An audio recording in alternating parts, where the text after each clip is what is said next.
Always a pleasure having you join us. I am Lavi Mutanga and this is the New Times News Weekly Review.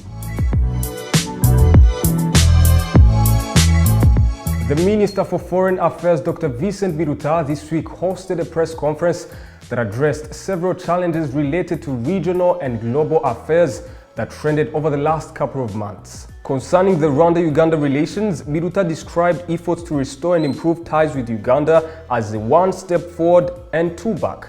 On Burundian refugees, Biruta said that no refugee had been barred from returning home as has been previously alleged, and added that a meeting between the government and partners would be held this week to further discuss the safe repatriation of Burundian refugees.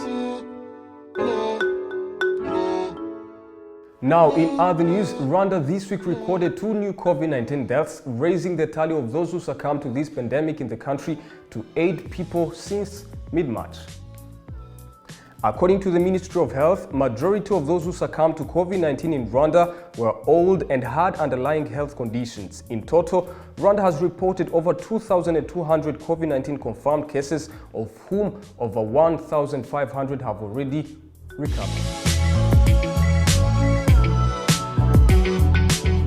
Now, as we proceed, the central bank has maintained the key repo rate at 4.5% to encourage the continued lending by banks to both the private sector and individuals. The key repo rate is referred to as the maximum rate at which commercial banks invest their money at the central bank. By leaving it relatively low, it allows banks to consider lending to the market, which will consequently drive economic recovery. Now, in other news, Rwanda's Directorate of Immigration and Emigration announced that effective next year, June 28th, Rwandan passport will no longer be in use. The announcement was in line with last year's decision of issuing Rwanda East African electronic passport, whereby holders of the existing national passports were given a 2-year grace period to replace their travel document. The new document can be applied for through Irembo portal, and applicants do not have to wait for the expiry date, according to the Directorate.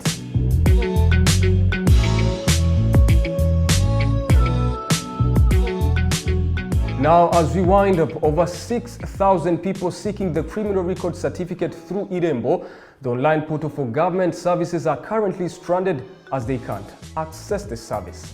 Applicants say that this has limited their access to other services such as application for jobs, where a criminal record certificate is one of the requirements. Irembo has distanced itself from commenting on the issue, referring this paper to the National Public Prosecution Authority. Noting that they are aware of the problem, the authority promised that the problem will be resolved within 2 weeks, attributing the challenge to the breakdown in the network that links NPPA with the Irembo system. And of course, this marks the end of this week's New Times News Weekly Review. I am Lavi Mutanga. For more details on these stories and many others, visit newtimes.co.rw.